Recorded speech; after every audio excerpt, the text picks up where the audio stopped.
প্রতি বছর কিন্তু আশুরা আসে। আশুরার এই চেতনা আমরা কয়জন মানুষ উপলব্ধি করার চেষ্টা করি। আমরা অনেকে হয়তো আশুরার রোজা রাখি, আলহামদুলিল্লাহ, খুবই ভালো, এটা গুরুত্বপূর্ণ একটি সুন্নাহ, আমরা সেই জায়গায় আসবো। কিন্তু তার আগে আশুরার চেতনাটা কি, আশুরা কি কথা বলে আমাদের সাথে, আশুরা আমাদের কি বার্তা দেয়, সেটা আমরা খুব কম মানুষই গ্রহণ করি। পৃথিবীর সবচেয়ে বেশি ক্ষমতাধর দেশকে গোটা পৃথিবী সমীহ করে, সারসার বলে।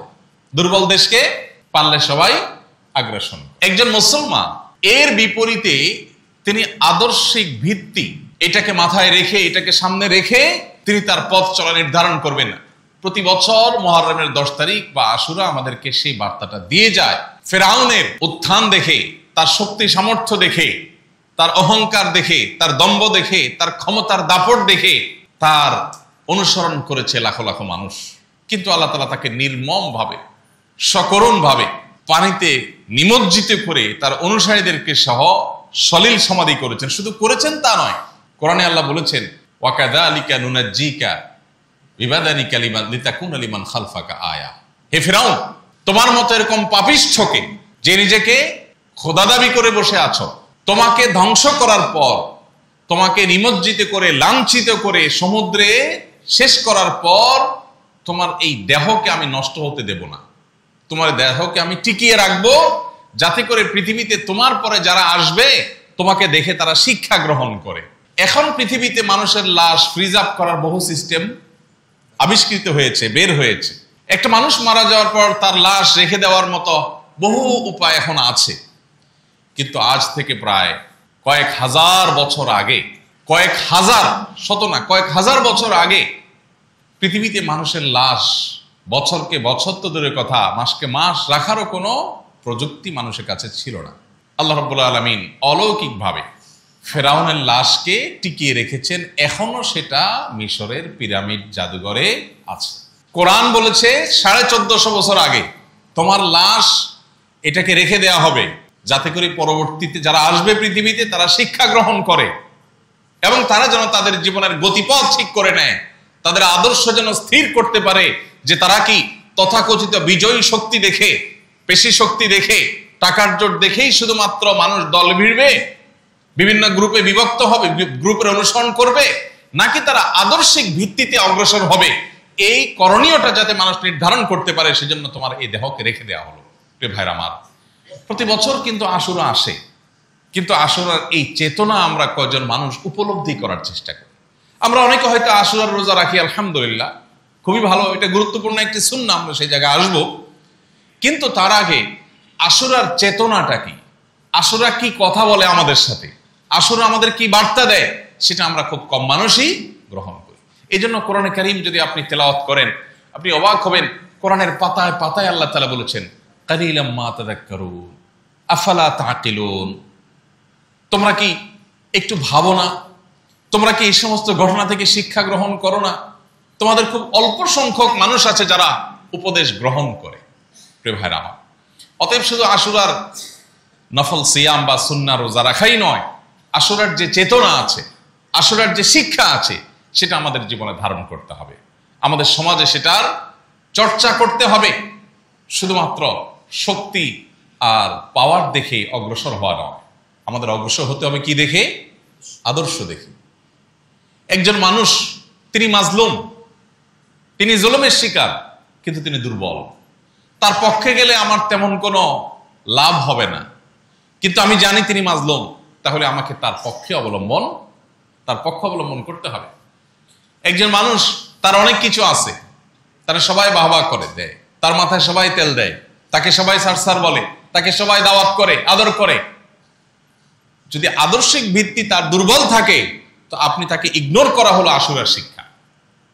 আদর্শিক ভিত্তি যদি কারোর শক্তিশালী থাকে, তাহলে তাকে আপনি রেসপেক্ট করা হলো আশুরার শিক্ষা। আমাদের সমাজে এক সময় সৎ মানুষের কিছু মূল্য ছিল। একজন স্কুল শিক্ষক রিটায়ারমেন্টে চলে গেছেন, তাকে দেখলে সমাজের সব মানুষ শ্রদ্ধা করত, সম্মান করত। এখন এই সমস্ত সৎ মানুষের কোনো খাওয়া এই সমাজে নেই। বিশাল বাড়ি করেছেন, বিশাল অট্টালিকা করেছেন, অনেক ব্যাংক ব্যালেন্স করেছেন, অনেক ব্যবসা বাণিজ্য করেছেন, সবাই আপনাকে বলবে বাহ বাহ মাশাআল্লাহ। কিন্তু আপনি কিছু করতে পারেন নাই। সরকারি অনেক বড় কর্মকর্তা ছিলেন, যেহেতু 2 নম্বর টাকা কামাই করেন নাই, সৎ ছিলেন, এই জন্য কিছুই করতে পারেন নাই। কোন রকম একটা মাথা গোজার ঠাঁই আছে হয়তো, আপনাকে কেউ দাম দিবে না, পাত্তা দিবে না। আপনি পাওয়ারে আছেন, সবাই আপনাকে জি হুজুর করবে, পাওয়ারে নাই, আপনারা কেউ বেল দিবে না। এটা একটা অসুস্থ সমাজের চিত্র। এই জন্য এই সমাজ থেকে ভালো মানুষ তৈরি হয় না।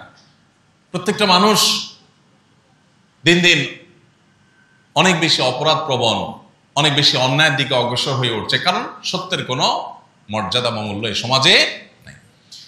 অথচ আল্লাহ রাব্বুল আলামিন মানব ইতিহাসের শুরু থেকে আজও পর্যন্ত সব ক্ষেত্রেই চূড়ান্ত এবং শেষ বিজয় দিয়েছেন সত্যকে, হককে, আর চূড়ান্ত এবং আসল পরাজয় আল্লাহ তাআলা দিয়েছেন বাতিল এবং অসত্যকে। অতএব আমাদেরকে এই শিক্ষাটা, আশুরার এই শিক্ষাটাকে সবসময় ধারণ করতে হবে।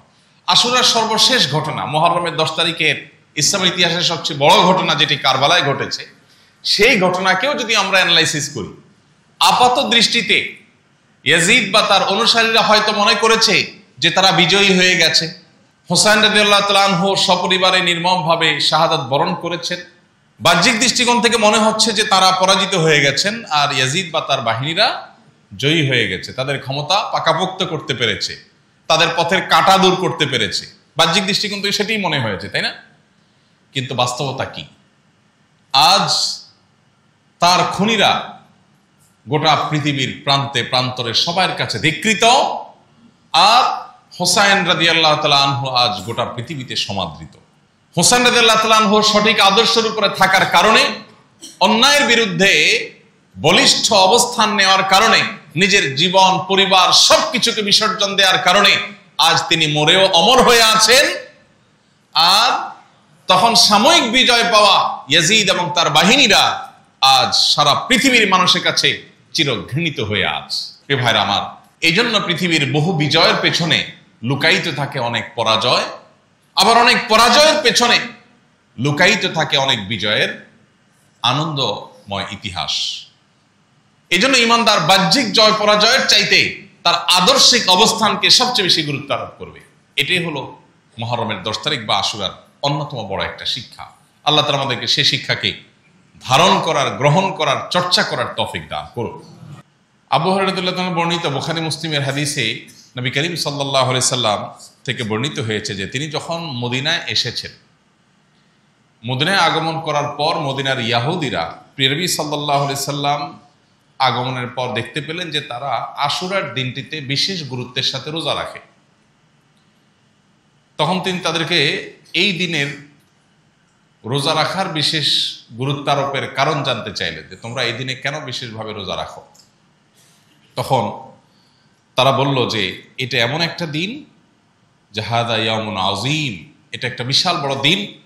নাজ্জাল্লাহু ফীহি মূসা ওয়া কওমাহ ওয়া গাররাকা ফিরআউনা ওয়া কওমাহ ফাসামাহু মূসা শুকরান ফানাহনু নাসুম।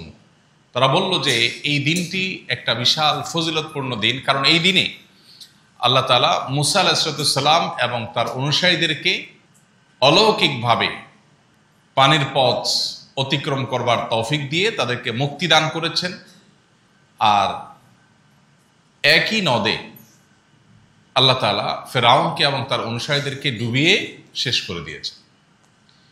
এই যে আল্লাহ তাআলা সত্যের বিজয় এবং বাতিলের পরাজয়ের এই ঐতিহাসিক ঘটনার সৃষ্টি করেছেন, সেজন্য আল্লাহর কাছে শুকরিয়া আদায় করে মূসা আলাইহিস সালাম রোজা রেখেছেন। আমরাও তার অনুকরণে, তার অনুসরণে রোজা রাখি। তখন নবী করিম সাল্লাল্লাহু আলাইহি ওয়াসাল্লাম বলেছেন, ফানাহনু আহাক্কু বিমূসা মিনকুম ফাসামাহু রাসূলুল্লাহ সাল্লাল্লাহু আলাইহি ওয়াসাল্লাম ওয়া আমারা বিসিয়ামি। এরপর নবী সাল্লাল্লাহু আলাইহি ওয়াসাল্লাম বললেন, তোমরা মূসা আলাইহিস সালামের অনুসরণের ব্যাপারে যতটা সিরিয়াস, বা মূসা আলাইহিস সালামের অনুসারী দাবিদার হিসাবে তোমরা যতটা সত্যিকারের অনুসারী, আমরা তার চেয়ে বেশি। সো আমরা এই দিনটিকে আরো বিশেষ গুরুত্বের সাথে রোজা রাখবো। এরপর নবী সাল্লাল্লাহু আলাইহি ওয়াসাল্লাম এদিন রোজা রাখলেন। এই ঘটনা কম বেশি আমরা সবাই জানি, ইতিপূর্বে আমরা হয়তো অনেকেই বারবার শুনেছি। এর বাইরেও আশুরার এই দিনটিতে, মুহররমের এই দিনটিতে ঐতিহাসিক অনেক ঘটনা ঘটেছে।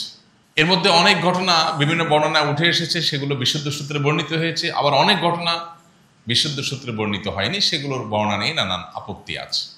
এই দিনের সর্বশেষ ইসলামের ইতিহাসের বড় ঘটনা হলো 61 হিজরিতে কারবালার ময়দানে ঘটে যাওয়া ঘটনা, যেখানে প্রিয় নবী সাল্লাল্লাহু আলাইহি সাল্লামের প্রিয় কলিজার টুকরা দৌহিত্র হোসেন রাদিয়াল্লাহু তাআলা আনহু সপরিবারে ইয়াজিদের মতো নিষ্ঠুর, জালেম, পাপিষ্ঠ, খুনি এবং তার অনুসারীদের হাতে নির্মমভাবে শাহাদাত বরণ করেছে। অর্থাৎ যেই দিনটি আসলে ঐতিহাসিকভাবে একটি আনন্দের দিন ছিল, একটি বিজয়ের দিন ছিল, নবী সাল্লাল্লাহু আলাইহি সাল্লামের দুনিয়া থেকে বিয়োগের পর 61 হিজরি সনে ইরাকের কারবালা নামক জায়গায় সেই দিনটিতে একটি বেদনাদায়ক ঘটনাও ঘটে গেছে। অর্থাৎ একটা ঐতিহাসিক বিজয় দিনে একটি বেদনাবিদুর ঘটনাও ঘটে গেছে। এ হলো মুহররম এর 10 তারিখ তথা আশুরার একেবারে সংক্ষিপ্ত তাৎপর্যের কারণ। কারবালার এই ঘটনা যেটি 61 হিজরি সনে ঘটেছে, এই ঘটনার কারণে গোটা পৃথিবীতে এমন কোনো মুসলমান থাকতে পারে না যে মুসলমান ব্যথিত নয়, যে মুসলমানের হৃদয়ে রক্তক্ষরণ হওয়ার কথা নয়।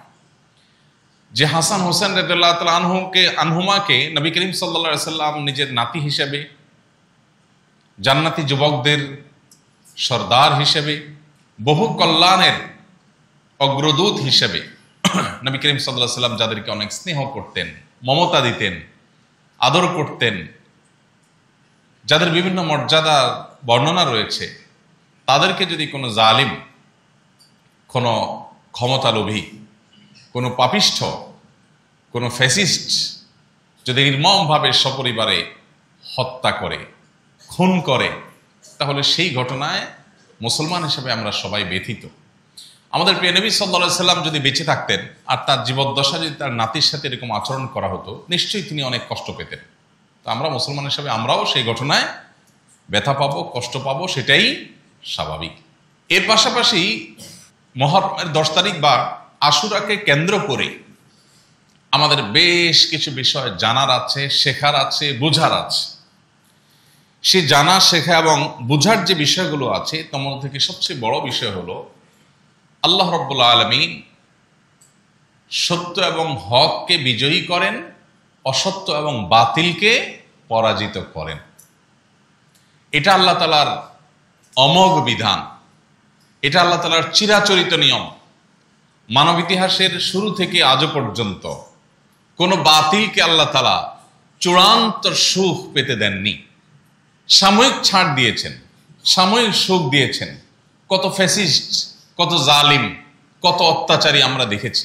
মহল্লায় ছোট জালিম, ছোট মাস্তান, ছোট চাঁদাবাজ, ছোট অত্যাচারী, কিংবা কোনো বড় স্টেট বা রাষ্ট্রের কোনো বড় ফ্যাসিস্ট বা ক্ষমতালোভী বা জালিম, কিংবা আন্তর্জাতিক পরিমণ্ডলের কোনো পরাশক্তি যারা বিভিন্ন উপায়ে পৃথিবীর দুর্বল মানুষদের উপর অত্যাচার, অবিচার, জুলুম, নিষ্পেষণ পরিচালনা করে, তাদের চাকচিক্য দেখে আমরা বিভ্রান্তিতে পড়ে যাই।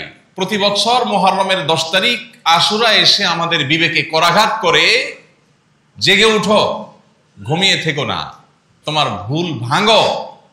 তুমি যেটাকে চাকচিক্যময় বিজয় ভাবছ, তার পেছনে লুকায়িত আছে নির্মম পরাজয়ের ঘটনা। আজকের পৃথিবী, যে পৃথিবীকে আমরা সভ্য পৃথিবী মনে করি, দাবি করি, যে পৃথিবীকে আমরা অনেক মানবিক পৃথিবী মনে করি, এই পৃথিবীরও নির্মম কালো অধ্যায় আমাদের কম বেশি জানা থাকার কথা। পৃথিবীর সবচাইতে মূল্যবান, নানাবিধ সম্পদে ভরা মহাদেশ সবচেয়ে বেশি দরিদ্র পীড়িত। কেন? কারণ পৃথিবীর উন্নত অংশের মানুষেরা তাদেরকে নিষ্পেষণ করে খাচ্ছে, লুটে নিয়ে যাচ্ছে। এই পৃথিবীটাই আবার মানবতার, মানবাধিকারের, সভ্যতার, আধুনিকতার নানামুখী লেবাস পরে আমাদের সামনে আবির্ভূত হয়। আমরাও সেগুলোকে বাহ বাহ বলে ওয়েলকাম করি। মুহররমের 10 তারিখ আশুরা এসে আমাদেরকে জানায়, তোমরা যেটাকে বাহ্যিকভাবে বিজয়ী শক্তি মনে করছ, যদি আদর্শিকভাবে তারা ভুল পথে থাকে, বিশ্বাসগতভাবে তারা যদি ভ্রান্তির পথে থাকে, তো আজকের চাকচিক্যময় তথাকথিত বিজয়ের বেশে থাকা এই শক্তি ফেরাউনের শক্তির মতো এক সময় নির্মম পরাজয়ের গ্লানিতে ডুবে যাবে। মানুষ হিসেবে আমাদের প্রকৃতিগতভাবে আমাদের প্রবণতা হলো আমরা বিজয়ী ব্যক্তিকে ওয়েলকাম করতে পছন্দ করি এবং বিজয়ী ব্যক্তি, বিজয়ী শক্তি এগুলোর সাথে থাকতে আমরা স্বাচ্ছন্দ্য বোধ করি। তার আদর্শিক জায়গাটাকে আমরা খুব বেশি মূল্য দিতে জানি না। এটা সমাজের সর্বত্র কম বেশি এই রোগ, এই ব্যাধি ছড়িয়ে আছে। আমরা যদি একেবারে একটা ছোট মহল্লার মসজিদ থেকে শুরু করি, একটা মসজিদ করবার সময় বা মসজিদ পরিচালনা করবার সময় আমরা কয়জন মসজিদ এলাকাতে এরকম বা কয়জন মানুষ এরকম পাবো যারা বিভিন্ন মসজিদকে কেন্দ্র করে সমাজের ভালো মানুষগুলোকে খুঁজে আনে যে মসজিদ পরিচালনা করবে। একটা ছোট্ট এলাকাতে একজন প্রতিনিধি নির্বাচন হবে, আদর্শিকভাবে একজন সৎ নিষ্ঠাবান মানুষকে মূল্য দেওয়া হয় কয়টা সমাজে? আপনি দেখবেন ভালো মানুষের ভাত নাই। ভালো মানুষের ভাত নাই। কেন ভাত নাই? কারণ তার শক্তি নেই, কারণ তার টাকা নেই, কারণ তার পাওয়ার নেই। মানুষ তাকে রেসপেক্ট করে না। মুহররমকে কেন্দ্র করে, মুহররমের 10 তারিখকে কেন্দ্র করে, আশুরার দিনকে কেন্দ্র করে আমাদের যে করণীয় আছে, আমাদের যে বর্জনীয় আছে, সে বিষয়গুলোর দিকে আমরা একটু যাই। মুহররমের 10 তারিখ বা আশুরার এই দিনটিকে কেন্দ্র করে সবচেয়ে বড় এবং প্রধান করণীয় হলো আশুরার রোজা রাখা। এটা আমরা সবাই কম বেশি জানি আলহামদুলিল্লাহ। এমনিতেই রমজানের পরে নফল রোজা রাখার জন্য সবচেয়ে আদর্শ মাস হলো মুহররমের রোজা। নবী করিম সাল্লাল্লাহু আলাইহি ওয়াসাল্লাম বলেছেন, আফদালুস সিয়ামি বা'দা রমাদান শাহরুল্লাহিল মুহররম। রমজানের পর সবচেয়ে উত্তম রোজা হলো আল্লাহর মাস মুহররম মাসের রোজা। ওয়া আফদালুস সালাতি বা'দাল ফরিদাতি সালাতুল লাইল। আর 5 ওয়াক্ত ফরজ নামাজের পরে সবচেয়ে উত্তম নামাজ হলো ভোর রাতের তাহাজ্জুদের নামাজ। 5 ওয়াক্ত ফরজ নামাজের পরে যেরকম সবচেয়ে শ্রেষ্ঠ নামাজ তাহাজ্জুদ, এরকম রমজানের রোজার পরে সবচেয়ে শ্রেষ্ঠ রোজা হলো মুহররম মাসের রোজা। এই জন্য এই মাসে আমাদের বেশি বেশি এমনিতেই রোজা রাখতে হবে। নবী করিম সাল্লাল্লাহু আলাইহি সাল্লামকে জিজ্ঞাসা করা হয়েছিল, একজন সাহাবী জিজ্ঞাসা করেছেন তাকে যে, আল্লাহ রাসূল, রমজানের পরে যদি আমি কোনো মাসে রোজা রাখতে চাই, আপনি আমাকে কি সাজেস্ট করবেন? তখন নবীজি বলেছেন, ইন কুনতা সাইমান বা'দা শাহরি রমাদান ফাসুমিল মুহররম। তুমি যদি রমজানের পরে কোনো মাস রোজা রাখতে চাও তাহলে মুহররম মাসটাতে বেশি বেশি রোজা রাখবে। কেন? ফাইন্নাহু শাহরুল্লাহ, কারণ সেটা কার মাস? আল্লাহর মাস। এ মাস সম্পর্কে এই রোজা রাখার বিষয়টি বিভিন্ন হাদিসে বর্ণিত হয়েছে। অতএব এই মাসে আমরা নফল রোজা তো রাখবই, আর স্পেশালি এ মাসের আশুরার দিনকে কেন্দ্র করে আমাদেরকে রোজা রাখতে হবে। আশুরার দিনকে রোজা আমরা রাখবো যে, সেই রাখার ক্ষেত্রে নবী করিম সাল্লাল্লাহু আলাইহি ওয়াসাল্লামের সুন্নাহ হলো একটি নয় বরং 2টি রোজা রাখা। আশুরার রোজা কয়টি হবে? 2টি হবে। আশুরার মূল রোজা যেটা, সেটা তো মুহররমের 10 তারিখ আছেই, তার সাথে আরো একটা রোজা প্লাস করতে হবে, হয় 9 তারিখ আর না হয় 11 তারিখ। কেন? সেটাও আমাদের জানার মতো একটা বিষয়, গুরুত্বপূর্ণ বিষয়।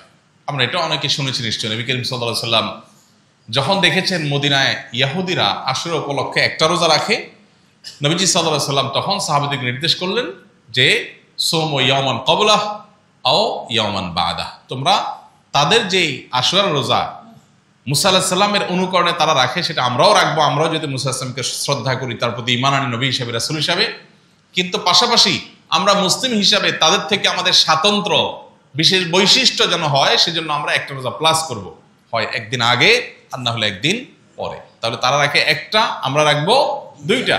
নবী সাল্লাল্লাহু আলাইহি ওয়াসাল্লামের পরিষ্কার নির্দেশনা রয়েছে, খালিফুল ইয়াহুদ, তোমরা ইহুদিদের ব্যতিক্রম করো।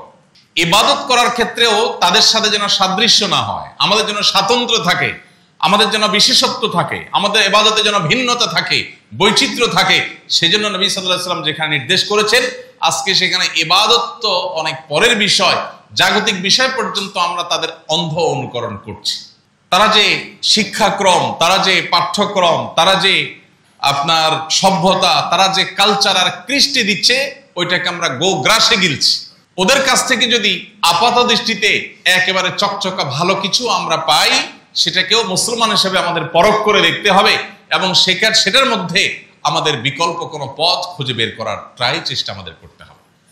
আজ আমরা তাদের অন্ধ অনুকরণ করছি, ইহুদি খ্রিস্টানদের অন্ধ অনুকরণে আমরা শেষ হয়ে যাচ্ছি। তো রোজার ক্ষেত্রে নবী সাল্লাল্লাহু আলাইহি ওয়াসাল্লাম যেখানে তাদের থেকে পার্থক্য রাখতে বলেছেন, তাদের ব্যতিক্রম করতে বলেছেন, সেখানে জাগতিক বিষয়ে, দুনিয়াবী বিষয়ে তাদের অনুসরণ করা কত বেশি ভয়াবহ হতে পারে। এই জন্য আমাদের সর্বপ্রথম করণীয় হবে আশুরার রোজা রাখা। আশুরার রোজার 3টা স্তর আছে। তার আগে আশুরার রোজার মর্যাদা সম্পর্কে আরেকটু আমরা বলি।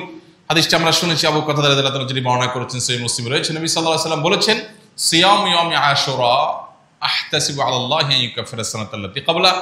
আশুরার রোজা এটা পূর্বের 1 বছরের গুনাহ মাফ করে দিবে। অর্থাৎ আশুরার রোজা রাখলে বিগত 1 বছরের ছোটখাটো সগীরা যে গুনাহগুলো আমাদের অনিচ্ছাকৃতভাবে অজান্তে নানাভাবে হয়ে গেছে, সেই ছোটখাটো গুনাহগুলো আল্লাহ তাআলা মাফ করে দিবেন এই একটি রোজার মাধ্যমে। এবং এই রোজা রাখার 3টা স্তর আছে। আশুরার রোজার কয়টা স্তর আছে? 3টা স্তর আছে। সবচেয়ে উত্তম, সবচেয়ে আপার ক্লাসের আশুরার রোজা হলো 9 এবং 10 জিলহজ রোজা রাখা। 9 এবং 10 জিলহজ, এটা হলো সবচেয়ে উত্তম। কেন? কারণ নবী করিম সাল্লাল্লাহু আলাইহি ওয়াসাল্লাম বলেছেন, যদি আমি আগামী বছর বেঁচে থাকি তাহলে আমি মুহররমের 9 এবং 10 এই 2 দিন রোজা রাখবো। এটা নবীজি সাল্লাল্লাহু আলাইহি ওয়াসাল্লাম বলেছেন। বর্ণনাকারী সাহাবী বলছেন, এই হাদিসটি বলার পর নবী সাল্লাল্লাহু আলাইহি ওয়াসাল্লাম পরবর্তী বছর মুহররম আসার আগেই দুনিয়া থেকে চলে গেছে, তিনি আর হায়াত পান নাই। তো এই যে নবী সাল্লাল্লাহু আলাইহি ওয়াসাল্লাম তার আকাঙ্ক্ষা ব্যক্ত করেছেন যে আমি সামনে বেঁচে থাকলে 9-10 রাখবো, এখান থেকে বোঝা যায় যে 9-10 এবং 10-11-র মধ্যে উত্তম হলো 9-10 রাখা, এটা সবচেয়ে ভালো।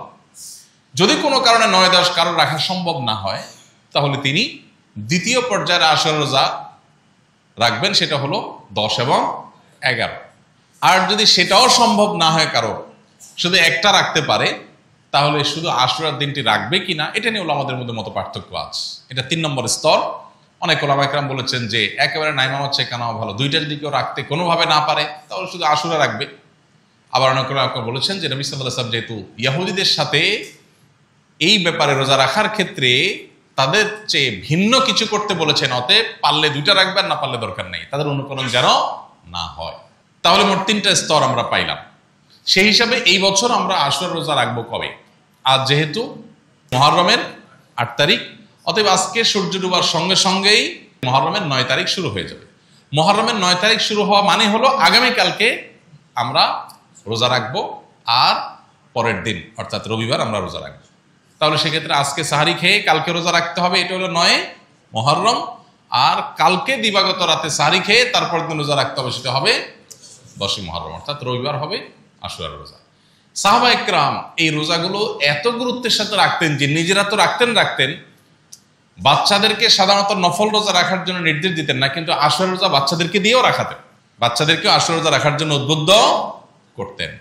হাজার হাজার বছর ধরে চলে আসা, সেই মুসা আলাইহিস সালামের সময় থেকে চলে আসা গুরুত্বপূর্ণ একটি ইবাদত হলো এই আশুরার রোজা। প্রত্যেকেরই রোজা রাখার চেষ্টা করা উচিত। আল্লাহ আমাদের সবাইকে সেই তৌফিক দান করুন। তাহলে আশুরা উপলক্ষে প্রথম করণীয় রোজা রাখা, সেই সম্পর্কে আমরা জানলাম। দ্বিতীয় করণীয় হলো একটি হাদিস, যে হাদিসের সনদকে অনেক মুহাদ্দিসগণ যায়িফ বলেছেন। আল্লামা আলবানী, আল্লামা আহমদ শাকির রাহিমাহুল্লাহ সহ অনেক মুহাদ্দিসগণ যায়িফ বলেছেন। আবার ইমাম তিরমিজি রাহমাতুল্লাহ আলাইহি সেটাকে হাসান বা গ্রহণযোগ্য বলেছেন। সে হাদিসটি হলো যে এই দিনে পূর্বের বিভিন্ন জাতিকে আল্লাহ তাআলা ক্ষমা করেছেন, তাদের তওবা কবুল করেছেন, এবং পরবর্তীতে যারা আসবে তাদের তওবা কবুল হবে। এই হাদিসের ভিত্তিতে এই দিন উপলক্ষে আল্লাহর কাছে তওবা করা, ইস্তেগফার করা, ক্ষমা প্রার্থনা করা, আল্লাহর দিকে ফিরে আসা, এটা তাৎপর্য বা গুরুত্ব বুঝে আসে। আশুরাকে কেন্দ্র করে অনেক বর্জনীয় বিষয় আছে, অনেক বিদআত আমাদের সমাজে প্রচলিত আছে। আপনারা বিশেষ করে সোশ্যাল মিডিয়া খুললেই দেখবেন, এমনকি মূলধারা মিডিয়াগুলোতেও চোখ বুলালেই আপনারা দেখতে পাবেন যে আশুরাকে কেন্দ্র করে এমন অনেক কর্মকাণ্ড হয়ে থাকে যেগুলোর সাথে কোরআন বা সুন্নাহর কোনো সম্পর্ক নাই। আমরা যখন কোনো ফসলের ক্ষেত চাষ করি, ফসল চাষ করি কোনো ক্ষেতে, ফসলের ক্ষেতের দিকে তাকালে আমরা দেখি সেখানে ফসল শুধু হয় না, সাথে আগাছাও হয়। আমাদের কাজ হলো ফসলগুলোকে জিইয়ে রাখা আর আগাছাগুলোকে পরিষ্কার করে ফেলে দেওয়া। ঠিক একইভাবে যে কোনো ইবাদতকে ঘিরে কোরআন এবং সুন্নাহ থেকে একেবারে নির্দেশিত আমল যেমন আমাদের সামনে আছে, ঠিক একইভাবে অনেক বেদাতও আমাদের সামনে চলে আসে। এই বেদাতগুলোর ব্যাপারে আমাদের কি থাকতে হবে? সতর্ক এবং সাবধান থাকতে হবে। আশুরাকে কেন্দ্র করে প্রচলিত যে বেদাতগুলো আছে, এর মধ্যে সবচেয়ে বড় বেদাত হলো কারবালার ঘটনাকে কেন্দ্র করে, যেই ঘটনার জন্য আমরা প্রত্যেকটা মানুষ ব্যথিত, এটা আমাদের ঈমানের দাবি, কিন্তু সেটাকে কেন্দ্র করে এই শত শত বছর অতিক্রম হওয়ার পরও, হাজারো বছর অতিক্রম করার পরও এখনো পর্যন্ত সেটাকে কেন্দ্র করে নানান উপায়ে শোক পালন করা। নবী করিম সাল্লাল্লাহু আলাইহি সাল্লাম পরিষ্কারভাবে বলেছেন 3 দিনের পর কোনো শোক পালন জায়েজ নয়। কয় দিনের পর? 3 দিনের পর। একজন বিধবা নারী, তিনি শুধুমাত্র 4 মাস 10 দিন পর্যন্ত শোক পালন করতে পারেন স্বামীর বিয়োগে। এছাড়া যত মানুষ দুনিয়া থেকে যাবে, যে কারোর মৃত্যুতে মানুষের শোক পালন হবে সর্বোচ্চ কতদিন? 3 দিন। 3 দিনে বেশি শোক পালন করা যায়। হ্যাঁ, কোনো মানুষের বিয়োগে আপনার মনের ব্যথা, সেটা তো 3 বছরও থাকতে পারে, 30 বছরও থাকতে পারে, সারা জীবনও থাকতে পারে, সেটা ভিন্ন বিষয়। ব্যথা থাকা এক জিনিস, ব্যথার কারণে তাকে স্মরণ করা সেটা এক জিনিস, আর শোক পালনের আনুষ্ঠানিকতা আরেক জিনিস। এই জন্য নবী করিম সাল্লাল্লাহু আলাইহি ওয়াসাল্লাম প্রিয় দৌহিত্রের এই নির্মম মৃত্যুকে কেন্দ্র করে যে শোক পালনের প্রথা আমাদের সমাজে প্রচলিত আছে, বিশেষ করে শিয়া সম্প্রদায়ের মধ্যে এটা নিয়ে যত বাড়াবাড়ি সীমালঙ্ঘন আছে, সেগুলো আমাদেরকে বর্জন করতে হবে, কারণ সেগুলো কোনোটাই নবী সাল্লাল্লাহু আলাইহি ওয়াসাল্লাম আমাদেরকে নির্দেশ করে যান নাই। আগাছা এবং ফসল দেখতে একরকমই মনে হয়, তাই না? ধান খেতে যে আগাছা হয়, সে আগাছাগুলো দেখতে ধান গাছের সাথেই মিশে যায়, একরকম দেখা যায় প্রায়, কিন্তু সেগুলোকে ফেলে দিতে হয়।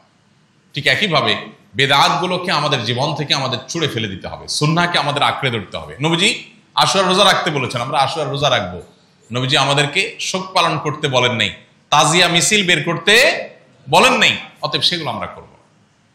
এই দিনকে কেন্দ্র করে নানান আপনার কর্মকীর্তি আমাদের সমাজে হয়ে থাকে। লাল ডেক চড়ানো হয় মুহররমকে কেন্দ্র করে, আপনারা জানেন। অনেক এলাকার দেখা যাচ্ছে বিহারি প্রধান এলাকাগুলোতে একটু বেশি হয়, শিয়া প্রধান এলাকা থাকলে সেখানে একটু বেশি হয়। চাঁদা তুলে তারা ধুমধামে খায়। যে আশুরার দিনে নবীজি সাল্লাল্লাহু আলাইহি ওয়াসাল্লাম রোজা রাখতে বলেছেন, ওই দিন তারা চাঁদা তুলে আরো বিরিয়ানি খায়। তাহলে এটা যে ভুল কাজ, এটা বোঝার জন্য পণ্ডিত হওয়ার দরকার নাই, কমন সেন্স থাকলে যথেষ্ট। যেখানে আশুরার দিনে নবী সাল্লাল্লাহু আলাইহি ওয়াসাল্লাম রোজা রাখতে বলেছেন, তারা ওই দিন আরো চাঁদা তুলে লাল ডেক বসায়া বিরিয়ানি খায়, বিতরণ করে, তবরক বিতরণ করে। দেখবেন তো এগুলোর সাথে ইসলামের কোনো সম্পর্ক নেই। অনেকে দেখবেন হোসেন রাদিয়াল্লাহু আনহু শহীদ হয়েছেন, সেজন্য নিজের শরীরকে নিজে আঘাত করে, বাচ্চাদের শরীরকে আঘাত করে, রক্তাক্ত করে। শিয়াদের এই সমস্ত অপসংস্কৃতি, তাদের সমস্ত বেদাত এবং ভুল কাজ, এগুলো যাতে কোনোভাবে আমাদেরকে স্পর্শ না করে। এর বাইরে আশুরাকে কেন্দ্র করে আর নানাবিধ বেদাত আছে, কুসংস্কার আছে, সেগুলো সম্পর্কে আমাদের সচেতন সতর্ক থাকতে হবে। আর ইবাদত যেগুলো আছে সেগুলো আমাদেরকে ধারণ করতে হবে। ইবাদত এবং বেদাত সম্পর্কিত ধারণা আমাদের একেবারে পরিষ্কার থাকতে হবে। আল্লাহর কাছে কিয়ামতের ময়দানে ইবাদত গ্রহণযোগ্য হবে, বেদাত কখনো গ্রহণযোগ্য হবে না। অতএব দেখতে ইবাদত মনে হলেও কোরআন হাদিসে যদি প্রুফ না থাকে, তাহলে সেটা আমরা কখনো ধারণ করব না, গ্রহণ করব না। আল্লাহ রাব্বুল আলামিন আমাদের সবাইকে আশুরার প্রকৃত শিক্ষা, আশুরার প্রকৃত চেতনা, সেটিকে আমাদেরকে ধারণ করার তৌফিক দান করুন। আমরা যেন সবসময় হক এবং সত্যের সাথে থাকি। সে হক এবং সত্য যদি দুর্বল হয়, যদি বাহ্যিকভাবে পরাজিত হয়, দুর্বল হয়, তারপরও আমি হকের সাথেই থাকবো, সত্যের সাথেই থাকবো। আর অসত্য, বাতিল, ভুল পথ, সেটা যত শক্তিশালী হোক, আমি তার সাথে থাকবো না। এই অবস্থানটা যদি আমরা পরিষ্কার করতে পারি, তাহলে শুধুমাত্র ওই মূসা আলাইহিস সালামের মতো বিজয়ী হব না, হোসেন রাদিয়াল্লাহু তাআলার মতো অমরই হব না। ইনশাআল্লাহ আখিরাতের অনন্ত অসীমকালের সুখ স্বাচ্ছন্দ্য এবং সেখানকার সাফল্য নির্ভর করে এটার উপরে, সেটা আমাদের জন্য অপেক্ষা করবে যদি আমরা আমাদের আদর্শিক জায়গাটাকে পরিষ্কার করতে পারি। আল্লাহ আমাদের সবাইকে সে তৌফিক দান করুন। স্রোত এবং গড্ডালিকার যে প্রবাহ, সেটার বিপরীতে আদর্শের উপরে চলা, এই মানসিকতা আজ পৃথিবীতে বড় বিরল হয়ে গেছে। আছে সমাজে আলহামদুলিল্লাহ অনেক মানুষ আছে আদর্শবান, নীতিবান, তারা স্রোতের তালে গা ভাসায় না, তারা স্রোতের বিপরীতে চলে। সবাই একদিকে, কিন্তু তার বিবেক বলছে না এটা ভুল পথ, সে যায় না সেদিকে। এই যে স্বল্প সংখ্যক মানুষ, এরাই কিন্তু জান্নাতি হবে। জান্নাত কিন্তু মূল ধারার মূল স্রোতের মানুষ জান্নাতে যাবে না। জান্নাতে যাওয়ার সংখ্যা কম, জাহান্নামে যাওয়া মানুষের সংখ্যা বেশি। সমাজের সবাই একদিক ছুটে, আপনিও সেদিকে ছুটছেন, আদর্শ দেখা দেখি নাই, তাহলে আপনি ভুল পথে আছেন। আপনাকে ভাবতে হবে আমি যা করতে যাচ্ছি, যা করছি সেটা আসলে সঠিক কিনা। অতএব আসলের এই চেতনাকে আসুন জীবনে বারবার আমরা ধারণ করি, আমরা এটাকে গবেষণা করি, এটা নিয়ে ভাবি এবং এটাকে আমাদের জীবনে চলার পথের জন্য নির্দেশনা হিসাবে গ্রহণ করি। আল্লাহ আমাকে আপনাকে আমাদের সবাইকে তৌফিক দান করুন। আর আশুরার রোজা আমরা এটা কেন যেন মিস না করি, যাদের রাখার সামর্থ্য আছে সবাই রাখার চেষ্টা করি। আস সুন্নাহ ফাউন্ডেশন, উম্মার স্বার্থে সুন্নাহর সাথে।